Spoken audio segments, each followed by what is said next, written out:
Hi, I'm Jen, and I will be leading you through two of the steps you need to create your first Facebook party. The first portion is going to be creating the actual event on Facebook, and then the second portion will be setting up the shopping link on your e-commerce site.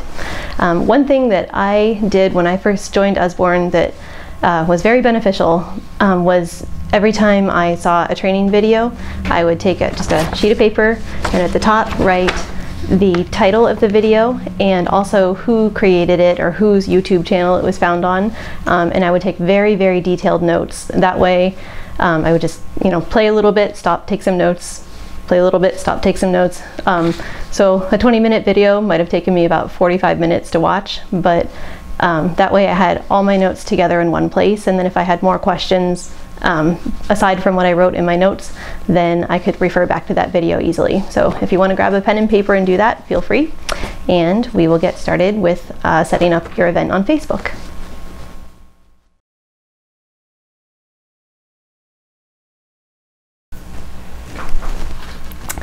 All right, now to create your first event, you can get to this from any group page that you're on, or if you're on your home page on Facebook. I'm just going to click on events right here, and then down here at the very bottom you can click create, and this is how you make your first event.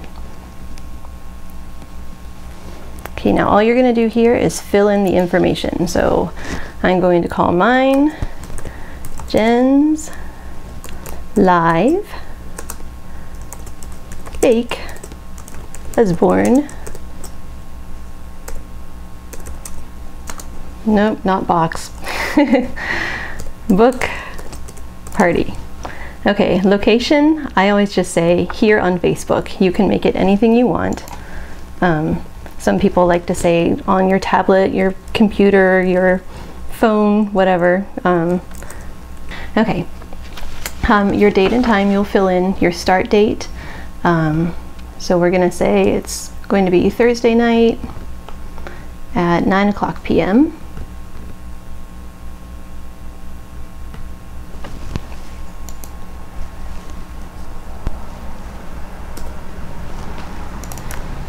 There we go. And the end time, you're not going to want to touch that yet. After the Facebook party actually ends, then you can change that end time to the following 24 hours later when you actually close out the Facebook party. If you set it ahead of time, like if I say my ending time is actually going to be December 18th at midnight, if I fill that out ahead of time and people see that, they might be confused and not realize that it's actually a live event, that they all have to be there at a certain time with their friends. And they might just think that they can pop in at any time during that 24-hour period, which they can, but then they're going to miss out on the excitement of the party, and more than likely they're going to forget about it and they're not actually going to show up on the party page. So if you want to fill in this end time to make it easier for guests who didn't order the night of the party or weren't able to make it the night of the party to look at the next day, it's easier for them to find it if it's a currently open event rather than a past event. Go ahead and fill that in at the end of your party. Okay, and then your description, you can type it up here or just copy and paste anything from your party script, or you can go back to a previous party and copy and paste a description from that. So we'll just put in something real quick here.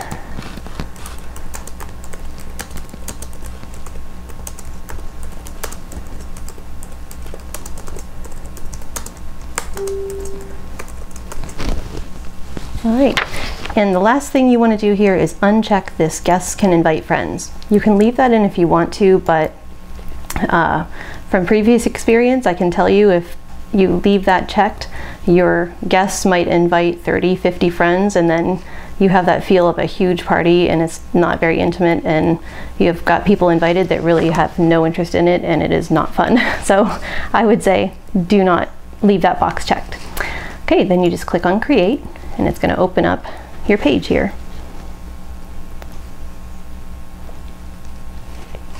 Okay, the next thing you want to do is click on add event photo, and I always, I wonder if I can choose one here from my photos. Here, we'll just use this one. This isn't actually a nice cover photo, but There we go. Click on Save Changes there to make sure your photo stays where you want it. The next thing you're going to do is you can click on Edit so that you can add in your hostess. But just go ahead and add in your hostess there. Now, I'm already friends with Lauren, so I know I can add her. And then click on Save. And now Lauren will be able to invite all of her guests. Now the Facebook portion of your party is all ready to go, and here's what it's going to look like so far that you have created this private event. Here's your cover photo, and now you are going, your hostess has been invited, and then once she accepts that invitation, she can start inviting her guests.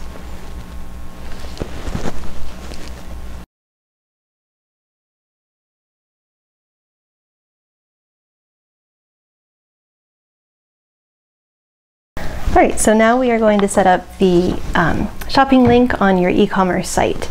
If you have not yet received your consultant ID and password and stuff yet, don't worry about it. You can go ahead and set up your Facebook portion, the Facebook event, and then whenever you get this, then you can go ahead and set up your e-commerce shopping site. So,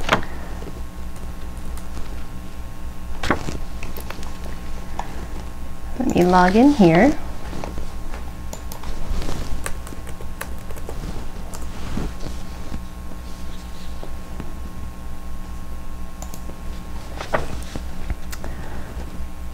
Okay, so when you first log in, this is the screen that's going to pop up, and you're going to go right to this little link symbol, and you're going to click on e-commerce site.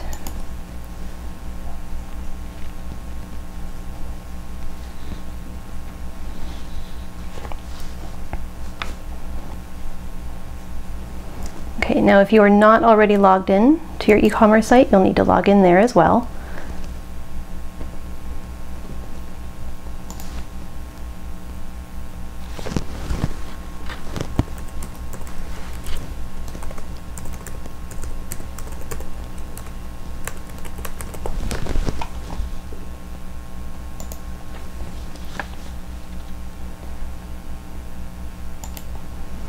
Okay, and now in the top right corner here, you're going to click on My Account.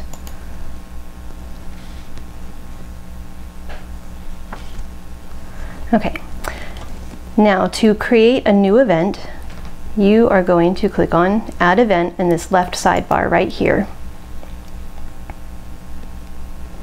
Now each hostess is going to have her own e-show, which is this thing right here. So every time you throw a Facebook party for somebody else, you're going to go through this whole process here to set up your own e-show.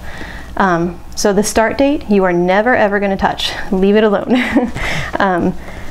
If you, I can't remember what day we said, I think we said the party was going to be on the 17th. If I were right now to change this start date to the 17th, I would not be able to find this link until that day, and I would be panicking when I can't find it. So we're just going to leave this alone.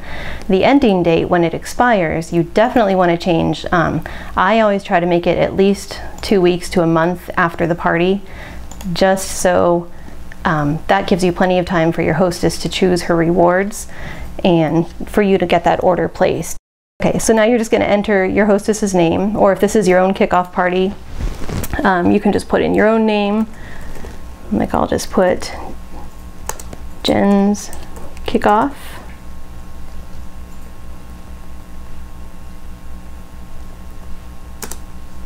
Actually, we will call it Jen's Fake Kickoff. Okay, the email address, I never enter my hostess's email address. If you do that, then your hostess is going to receive a copy of every single invoice that comes in, and there's just no need to do that. So I never enter that. This is just a way for you to keep track of your own, you know, which party goes with which hostess. So you're going to do that, and then you're going to click Save. Oh, one thing before we do that, for your own kickoff party, you might want to keep this ending date, keep this particular e-show open for your entire incentive period. So just make this ending date like maybe the day of or the day after your incentive period ends. And that way, if you have a couple of kickoff parties and if you set up like a business page on Facebook, or you send this link to friends that are not on Facebook, but you just want to give them the link via email or whatever, you can get lots of different orders from lots of different places and build up the rewards from this particular party. So by the end of your incentive period, you can get some pretty big rewards. So just another little note about that. Okay, so now we will save this.